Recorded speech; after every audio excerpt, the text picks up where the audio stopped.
Hello student, आज हम पढ़ेंगे health screening service in community pharmacy. आप सबका स्वागत है हमारे चैनल फार्मेसी में। देखते हैं हेल्थ स्क्रीनिंग होता क्या है। हेल्थ स्क्रीनिंग एक ऐसा प्रोसेस होता है जिसमें हम अनरिकॉग्नाइज बीमारी को तलाश करने की कोशिश करते हैं।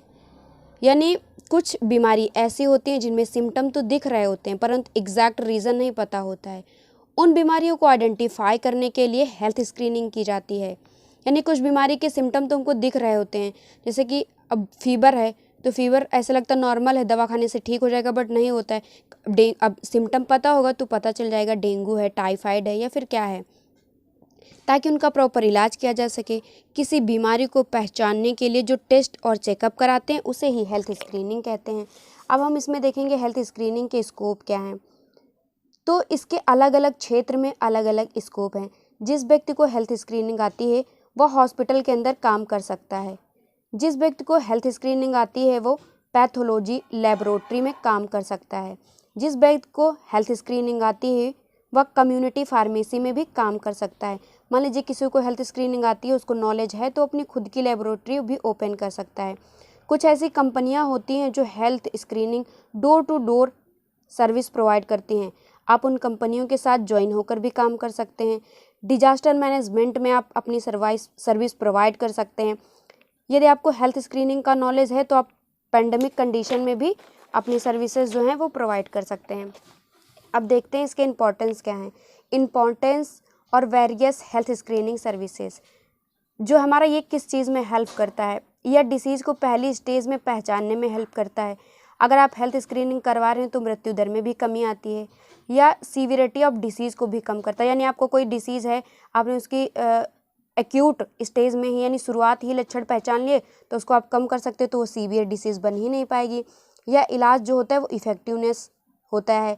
ट्रीटमेंट के कॉस्ट का भी मतलब जो कॉस्ट होती है वो कम लगती है, क्योंकि शुरुआती लक्षण में आपने इलाज कर लिया तो कम पैसे में होगा। वही डिसीज़ क्रोनिक हो जाएगी तो आपको ज़्यादा अमाउंट पे करना पड़ेगा।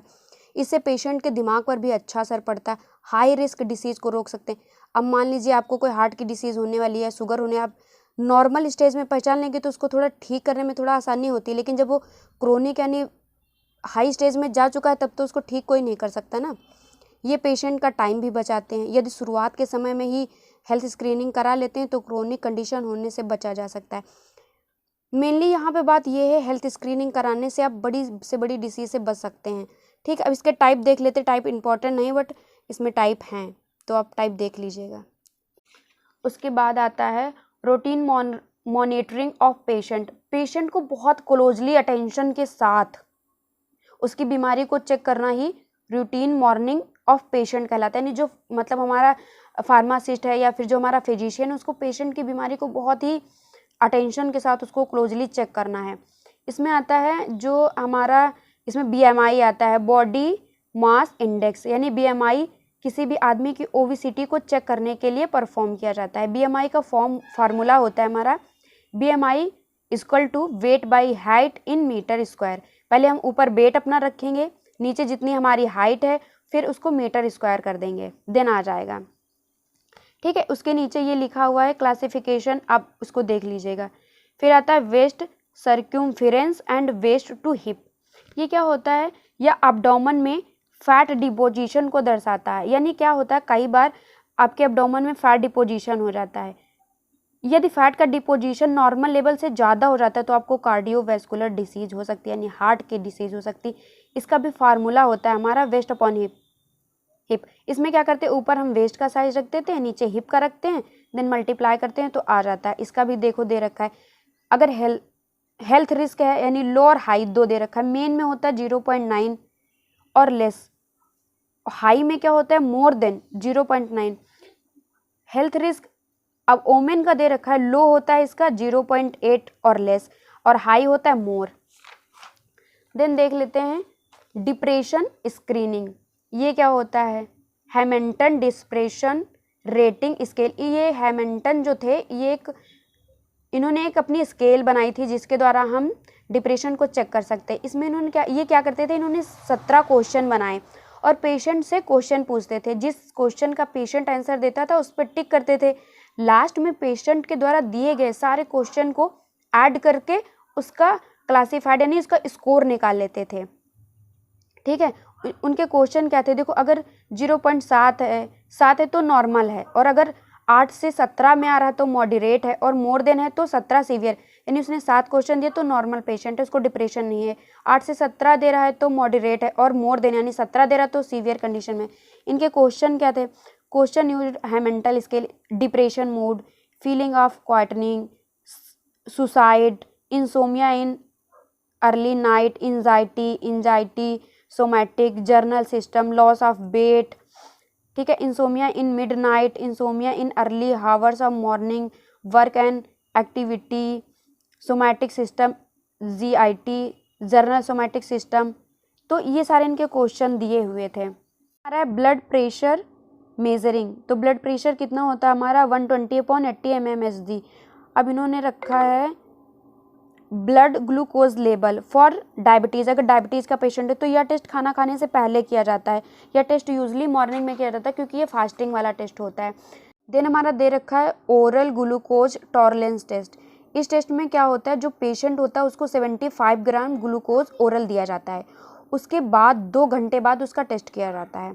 अब है रैंडम प्लाज्मा ग्लूकोज टेस्ट। इस टेस्ट में पेशेंट को किसी भी टाइम ब्लड लेकर चेकअप कर लेते हैं। उसका पेशेंट का ब्लड लिया और देन उसका चेकअप करना स्टार्ट कर दिया, ठीक है। यह टेस्ट उस टाइम किया जाता है जब पेशेंट के अंदर डायबिटिक के सिम्टम दिख रहे होते हैं। अगर कोई सिम्टम दिखता है तो डॉक्टर जो होता है, फिजिशियन होता है, वो रैंडम टेस्ट करा लेता है। फिर आता है HbA1c और A1c टेस्ट। यह टेस्ट A1c का यूज करके परफॉर्म किया जाता है, या पिछले 3 महीने के ब्लड ग्लूकोज लेवल को टेस्ट करता है। ये जो टेस्ट होता है यह थोड़ा कॉस्टली भी होता है क्योंकि पीछे हमारे जो हो चुके हैं मंथ उनका ब्लड टेस्ट निकालता है। उसके भी कुछ ये दे रखे हैं, आप पढ़ लीजिएगा। इन ईयरली डिटेक्शन, इसमें क्या कहते हैं कि हेल्थ स्क्रीनिंग के साथ साथ आपको पौष्टिक आहार लेना है, यानी आपको हेल्दी डाइट लेनी है, व्यायाम करना है। हेल्थ स्क्रीनिंग के हेल्प से हम अपनी लाइफ को अच्छा और बेहतर बना सकते हैं। हेल्थ स्क्रीनिंग की मदद से हम कैंसर, टीबी, जो भी हमारी डिसीज़ हैं उनसे हम बच सकते हैं डायग्नोज करा के। तो ये सारी चीज़ें। देन हमारा आता है screening for life style disease. तो इन्होंने कहा लाइफ स्टाइल डिसऑर्डर और diabetic, high blood pressure, BP बढ़ रहे हैं। मतलब इस टाइम क्या होता है, ज़्यादातर ब्लड प्रेशर के पेशेंट बहुत ज़्यादा होते हैं, तथा इन रोगों को नियमित रूप से जांच करवाना सभी के लिए बहुत अच्छा होगा। अगर आप इनका टाइम टू टाइम चेकअप करवा ले रहे हैं तो आपके लिए ही अच्छा होगा।